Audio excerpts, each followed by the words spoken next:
The amount of money you can save by just doing it yourself is more than you would think. But there's also another benefit that I discovered through good old empirical studies. I have spent the last year preparing and working on building my workshop, but I wanted to know how much it would have cost me to hire help to do it. And I wanted to know if it has been worth the time save. Ja, hejsan, mitt namn är Pierre. Jag mejlade förra veckan där jag var intresserad av priset på verkstad. Ja, men precis. Ja, 50, ungefär 50 kvadrat. Ja. Hey. Just the carpenters alone wanted around. I am building my dream workshop inside a barn and I have faced a lot of issues on my way, but I'm getting closer to have my dream come true. And I've done basically all the things I'm allowed to do myself. I'll reveal the total cost, but I also thought it would be interesting to get a price on what it would have cost to have someone else do it, to find out how much I've actually saved by doing it myself. Or if it actually just cost me a burnout. In this video, you will see how I keep battling the room to get it done in time. I'll show the current cost of building a workshop like this, what my dust collection will look like, and a decision that might surprise you. I'll also show you one of the coolest new maker machines I've ever seen. Look at it! What is going on? This might just be a game changer. But I've also learned the real lesson here, why I think you should actually do it yourself. There is something to be said about wasting time, so I did a bit of an experiment. I've been noting down my feelings on certain days. And when I say feelings, I actually mean motivation. Certain days when I've either just spent the entire day building, days when I've spent parts of the day building and had a couple of breaks, I've recorded different types of breaks, and I've come to my own empirical result of what makes me feel the best. I've ranked the days on a scale of 1 to 10, where 10 was a really good feeling and 1 where I felt like giving up on it. I'm not sure if this will surprise you or not, but it sure learned me a lesson, and I thought maybe you can learn from it too. More about that later. This build started with a barn with massive silos that we tore down and later made walls and placed a massive steel beam on top of it and then insulated. That's where my last video ended. Well, after that I immediately started adding vapor barriers and OSB to the walls. I've debated on a couple of different ways of making the workshop, but ended up on the idea of OSB and then wall plaster. So here's the thing, I'm told I should add a vapor barrier on the inside of the walls, ceilings and floors. That's what we're doing here. This needed to climb the walls a bit and overlap the vapor barrier on the floors and ceiling. And things like this, where you need to be careful and have some kind of Superman patience, I can't really do a good job, but someone who has that patience is my wife. So of course she is there to support me on the things I really can't do well. Like plastic. It just feels wrong closing in the entire room in plastic. Like, it will turn into this damp room where all my breath vapors will eventually turn into spit hanging from the ceiling and dripping down. That's nasty. But this is how it is supposed to be done according to current building ideas. Of course, I will have a way of the air to get out in here. It won't actually turn into a damp place, but all I'm saying is that it felt wrong. But it is right. Or so I'm told. Maybe I've been duped. Okay, so I'm about to put up the OSB sheets, and I have this really cool thing right here on the electric plugs that you put on before you put on the OSB sheet. Then you put on the OSB, and then you put on this little puck, magnetizes, and you can drill through this, and you'll drill the hole perfectly, which is, it eliminates a lot of the measurements you otherwise would have to do. Allow me to get a bit philosophical for just a second, but I will end up in a thought that might save you thousands of dollars, or at least it did for me. So I'm here on my own, slapping on wood, OSB sheets, creating something, and I realize it's what I'm meant to do. I debated hiring a team to come do some of the work, but then again, that would cost a lot and I don't want to watch anyone else do it. I want to do it on my own because that is my journey. That's what I'm put here on Earth to do. I believe that I myself create my own destiny. I create my life. It's like we're all put on earth fumbling around to find our path. But I don't really see myself ever finishing. I mean, we are renovating all over the place on the farm that we have occupied. It's not like there was a war, it's my father-in-law's farm, but we've set a goal to make it a good place for us to achieve what we believe is our purpose. Not very unlike any other animal that kind of creates their home. We're settling. And part of that is make myself this workspace where I can play like a kid, but with some cool tools to create whatever I want. I have a long list of things I want to achieve, but the workshop is sort of the first step to that. With the workshop, I'll be able to make those other things as well. Like a greenhouse, a sauna, a hot tub for cold winter nights. I want to sit there looking at the stars and feel like I earned sitting there because I worked hard for it. Not because I hired someone to do it. I just don't think I would enjoy it as much then. But someone has to earn us a living, so whilst my wife is away earning money, I'm here making. And when she gets home, she helps me, because she is the same as me. She also wants to work towards the same goal. We sort of create this life together. And as we're doing this, what I think is my purpose, I'm also saving money by doing it myself. Will it be as well made as if I hired pros to do it? No. Will it take more time? Yeah, but that doesn't matter. But just for reference, I've wired all the electrics myself. Don't worry, I'm hiring a real electrician to come hook everything up. The projected cost for all the work that I've already done was about $2,000, just for the labor. But I did that myself, and I enjoyed it. Now, talking about things that felt weird. The flooring was one of the things that really put me to the test. Inside the barn there was a concrete floor, but I wanted to have a wooden floor, because if I'm to stand there for 8 hours a day, I want to stand on something that is comfy, not concrete. But I also wanted to insulate underneath the wooden floors. And I read about XPS foam and floating floors, and I didn't understand. Was I supposed to just put foam sheets and then a subfloor and then wooden floors and not attach it to anything? A floating floor is what it's called. It's just floating on top of the underlying surface. So I did some reading about this particular thing and did some serious calculations because my main concern was the weight of all the tools. Wouldn't they just crush the foam sheets? Turns out this floor can handle several tons of weight without issue. And then I once again did what felt wrong but apparently is right. The foam sheets are glued together and then the subflooring is glued to itself as well. And once that was done, I could go ahead and do the thing I really thought hard about hiring help for. Before we go any further, I just wanted to show you something I think is really cool. So this is a 3D printed key. I made this modeled after this key, which is the only key we have, but we have 2 doors. So since I had the 3D model, I decided to send off my model to PCBWay and see if they could make it out of brass with my logo on it. And I just received the package. I just think that would be really cool to have a key, custom key. I mean, look at that. How cool is that?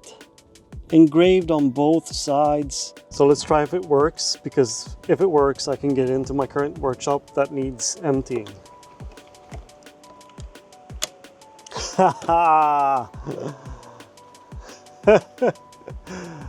It works perfectly. Thanks PCBWay for sponsoring this video and for making my brass key. I mean, you could have all your keys in brass with your logo. I think I'm gonna do that. So this needs emptying and cleaning up. Look at the mess. At this point in the build, I kind of started getting a sense that this workshop would actually happen, but I also fought a mental battle to keep working on. Some days I didn't, because I didn't see an end to the work. It just felt like it was too much to do. For moments like that, you need someone to push you or to have unhuman motivation. because I usually feel quite motivated. It was about to get even worse though.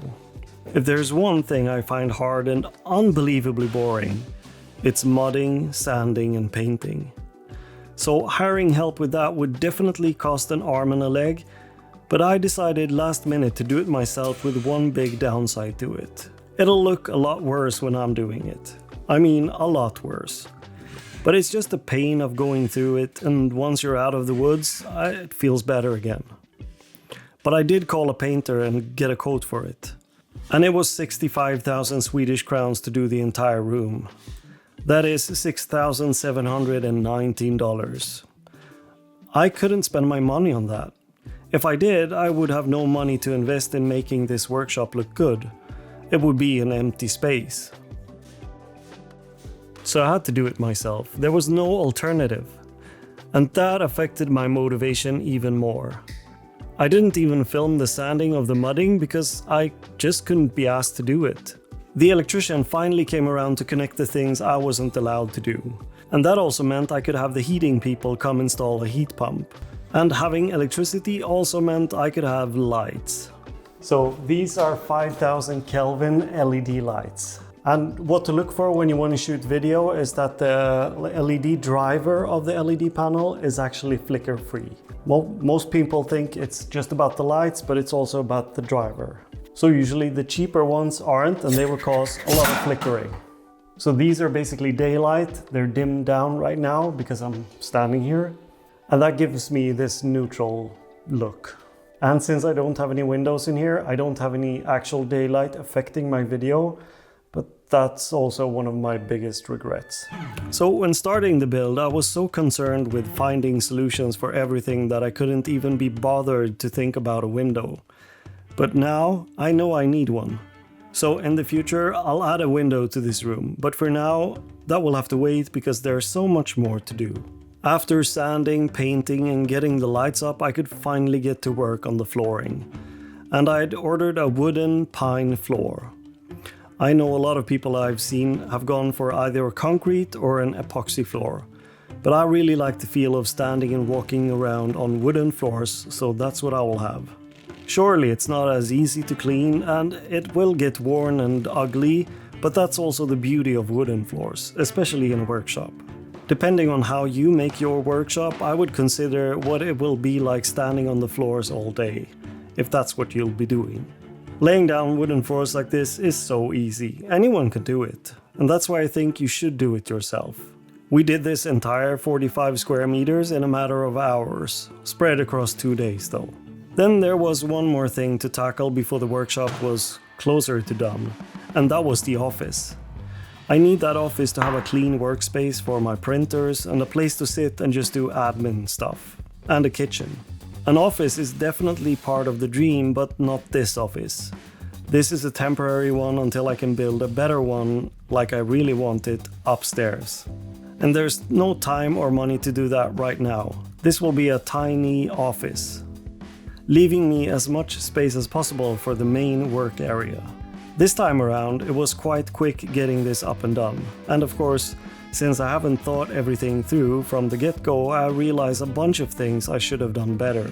But I wouldn't let that get to me at this point, because all in all, this workshop was starting to look like something I'd imagined in my dreams. But for instance, I had all the electric outlets higher up on the wall because I figured that was easier when working with tools. But I didn't consider the kitchen would need electric outlets at floor height for water heating and for a small fridge. The door finally came to the office, but it was lacking the glass. And here's a note to myself and everyone else. In this case, I checked the Trustpilot after ordering and realized that the company delivering the door were really poorly reviewed. No phone number to call, so I had to send them an email when I realized there was no glass. I'll have to wait a couple more weeks to get the glass, if I don't buy it elsewhere. Or just make it myself. So I normally don't talk about my patrons, but I had this wall in the workshop that I wanted to dedicate to my patrons. So all the top tier patrons get their name up on this steel sheet. It's a way to visually see all the support you guys are giving me. And if you ever want to pop in, send me a DM and come see the workshop for yourself. Well, how in the world are these actually made? Well, I wanted to talk to you about this really cool machine from Make. And I want to be completely transparent about this. They did send me this machine I'm about to show you, but I only accepted this machine because they agreed to my condition of me getting to test it before I decided to showcase it or not. And I decided to do so because I think it is worth talking about. This is a UV printer. Basically like any regular ink printer, but this prints with UV ink, which cures with UV lights, and it can also do that in layers, which means it can print up to 5 millimeters in height. That means you can print in color on almost any material you want, because with the curing it sets to everything I have tried. I mean, it won't stick to liquid, but that's about it. I mean, I've tried a lot of things. Ceramic, wood, canvas, I made stickers with the included lamination machine, and mugs with the rotary. That is the first self-leveling rotary I've seen. So with that in mind, I decided to make my Patreon plaques with this machine. I 3D printed the plaques and then printed their names onto it. And then added a magnetic backing because of this. This is a steel sheet that I bought and treated to make it rust in a controlled manner. It's basically a matter of washing it off, then adding a bit of vinegar and hydrogen peroxide and salt, and it will start rusting. I drilled some holes in it and attached it to the wall in the workshop. They are currently running a Kickstarter with some really nice discounts on this machine, but do your research, but from what I found there was no other personal UV printer that you can buy for anywhere near the price of this one. It's a really versatile machine and I'm so excited about it. I've had a lot of questions about my dust collection and I would love to have a really clever solution for it. But honestly, I don't think I am the guy for hidden pipes. Because there is a major problem with that. You need to know where you're putting your machines ahead of time. And I have no idea where I'm putting my machines, nor what machines I'll have in the future. So for now, I'll put some pipe on the wall from the dust collector leading to the table saw. And I also think the design of my workshop is kind of industrial, so I think spiral tubing will fit perfectly in here. There is always the idea of kind of closing them in, insulating them, but I think I need to work in the workshop for a while to know where I'll have my machine. So I'm basically leaving the decision of the dust collector to later. And a decision that might surprise you, I'm leaving the walls as clutter-free as I possibly can. In my last workshop, I kind of filled all the wall space with tools and whatnot. And it's very common because it's space saving. But I want to challenge myself with that. I mean, I will use the wall surfaces, of course, but not in the same extent. And a carpet in the workshop? Are you mad? No, I like it. It also dampens noise. It's still very echoey in here. I have to fix that. I also bought a speaker from IKEA for the workshop because I want music in there. And it came with this rather boring frame, so I designed and 3D printed my own frame. And I had some speaker fabric and added a blank black fabric for now, but maybe I can add something to it later to make it look even better. My empirical experiment during the office build actually showed me that the days when I took a break, even watching sports, I felt a bit less motivated to work and ended the day on a lower number than the days when I just worked non-stop.